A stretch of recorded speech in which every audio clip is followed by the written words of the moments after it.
бір кісі айтады, кітапта жазылады солай. Бір көшеде сұлу, енді ай десе аузы, күн десе көзі бар. Бір керемет сұлу келіншек, бойы да жоқ, түрі де жоқ, қап-қара беті мыж-мыж бейшара біреудің жанында қолтық тасып келатыр дейді. Жанына ана кісіге қарап, қайта-қайта күлімдеп, қайта-қайта жымиып, сол кісіге барлық мейірімін төгіп келатыр дейді. Ананы көріп қызғанып тұрмын дейді. Анау қандай бақытты еркек. Сонымен шыдай алмағаннан 2-3 адам барып сұраған ғой, кешіріңіз, сауал бар. Не сауал?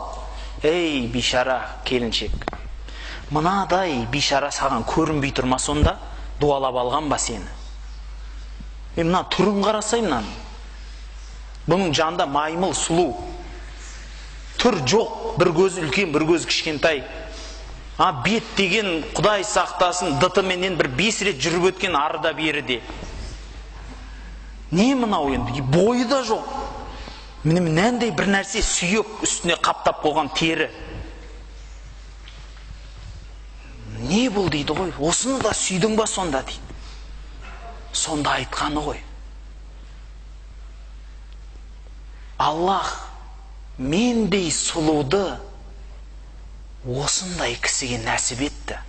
Осы шүкір етуші болды. Ал Аллах маған осындай кісіні маған нәсіп етті.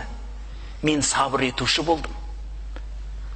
Шүкір етуші де, сабыр етуші де жәннатта емес па деді дейді.